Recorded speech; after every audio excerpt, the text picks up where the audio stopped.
that in the test ranking. He's batting in number 7.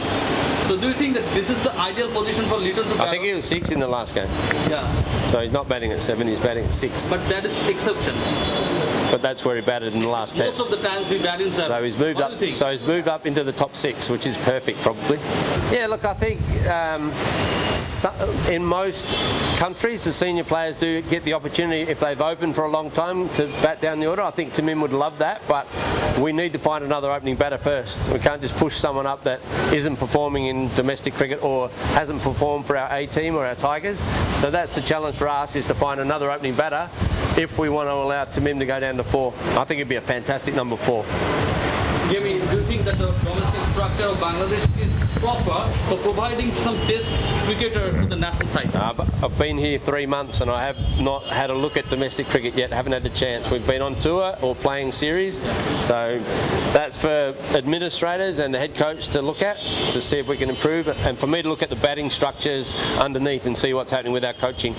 So that's long term, and you know, hopefully I'm here for a long time and we can work on all those things. I think we've been back since then, I'm pretty sure, but the players will have some good, especially the senior players will have some good memories from that tour. But it's a whole new ballgame. There's new opposition. Our team's definitely different. Their team is definitely different. So we're going to have to play our best cricket to beat the West Indies. But we go there full of confidence. We've had some really good performances, but some really bad moments in test matches. So we need to stop having those bad moments where it costs us the game. 4 for 20, 5 for 20, we can't afford to do that. And our bowling unit needs to bowl them out a lot cheaper than we have been. So we've got improvements to make. We're confident going into West Indies. We'll let you know when we get there, see how we go. Coach, you are telling that it's a pressure that Bangladesh losing 4 wickets in around 5 rounds. It's always pressure with the new ball. It's always hard for every team. So what you are doing this for this and what you told about the situation among your players? Yeah, we're just talking about mental toughness, talking about technique, not playing the ball when it's not there to hit. We saw Joy playing a couple of loose shots. We can't afford to be doing those shots.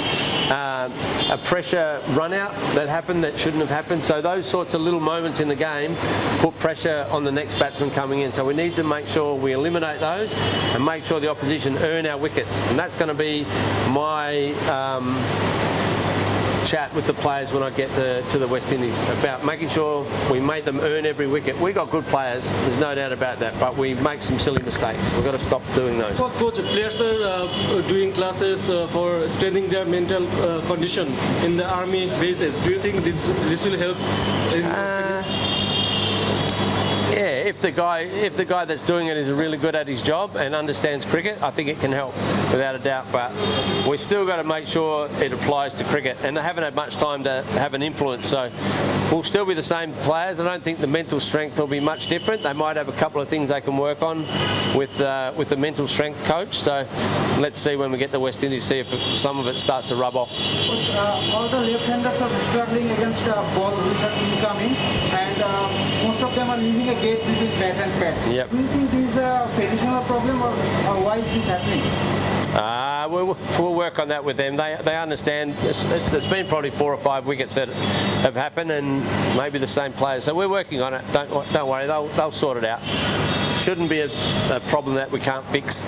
Because you will see that Bangladesh now is the top of the Super League. They're not doing good in test. They're not doing good as well in the T20. Yeah. So you're going to play 3 formats cricket in West Indies. Which format is going to be the most biggest challenge for you? With the World Cup T20 coming up, we are desperate to improve our T20 cricket. We want to do much better in the World Cup coming up in Australia, so that'll be a big focus. But we've got Test cricket and one dayers to play first, so we start with the Test matches.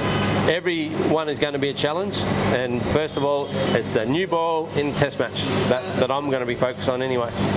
Sometimes we heard that most of the players, they don't have the ability to adapt with 2 test matches, 10 days, 10 playing days.